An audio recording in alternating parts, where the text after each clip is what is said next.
Acertamos mais uma. O que é que eu dizia? 513 deputados contra 11 ministros da Suprema Corte, enfrentamento desigual. E aí, a decisão do ministro Flávio Dino foi, então, levada, ao dizer assim, a determinado canto da situação, e os recursos empenhados até o dia 23 de dezembro poderão ser executados. E aí eu coloco, escrevemos em artigo de nossa autoria que 513 pesam mais que 11. Por quê? O ministro Superior Tribunal Federal, Flávio Dino, liberou parte dos 4,2 bilhões, com B de bola bem grande, em emendas de comissão bloqueadas desde a semana passada. Em nova decisão, o ministro liberou o pagamento de recursos empenhados, autorizados, até 23 de dezembro, data em que Dino suspendeu a liberação das emendas de comissão. O que é que significa isso? O que estava proibido de fazer uso do dinheiro com emendas, sem dizer para onde, quem está mandando, quem recebe, o que vai fazer, quem vai fazer...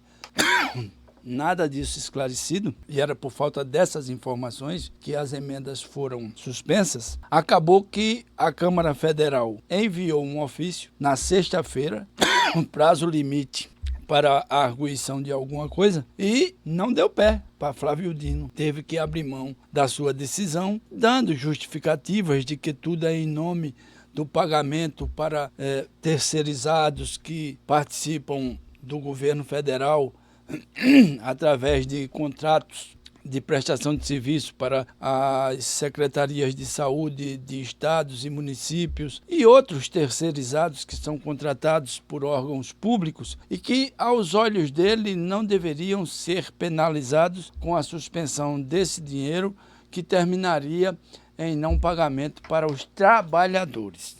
Tudo bem, é algo plausível.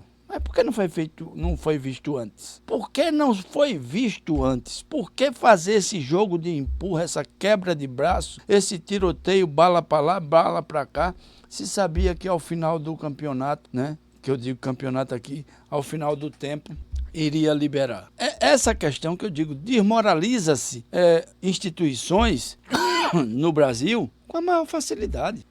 Instituições estão sendo desmoralizadas por atitudes que são tomadas, e esta do ministro Flávio Dino, corretamente fundamentada, apoiada pelos 10 colegas, formando a maioria absoluta do Supremo Tribunal Federal, 11 ministros dizendo, não pode acontecer isso. Mas, ao apagar das luzes, entre acordos, essas pérolas terminam, na minha opinião, na opinião do professor Raul, maculando a instituição. O Congresso Nacional, hoje no Brasil, pode tudo. Hoje não, desde Bolsonaro. Hoje não, desde Fernando Henrique. Hoje não, desde sempre. Os únicos que enfrentaram o Congresso Nacional do meu tempo de idade, Fernando Collor sofreu impeachment e Dilma Rousseff sofreu impeachment.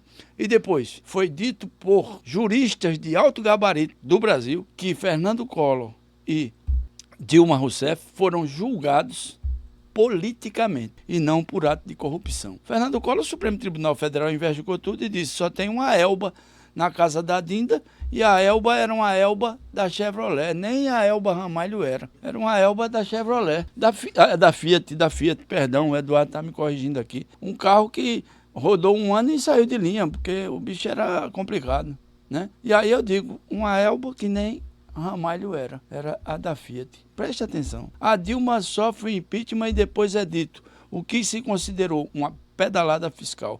E eu fico analisando esses dois advogados que defenderam o impeachment de Collor e o impeachment da Dilma. Como é que depois eles têm a cara de pau de dizer que cumpriram uma ação em defesa do Brasil? Se depois é comprovado que... Quem disse que o impeachment da Dilma foi um ato político? Foi um político que participou e organizou a campanha para o impeachment. E ele disse, a gente chegava lá, ia falar com ela, ela dizia, tchau, querido.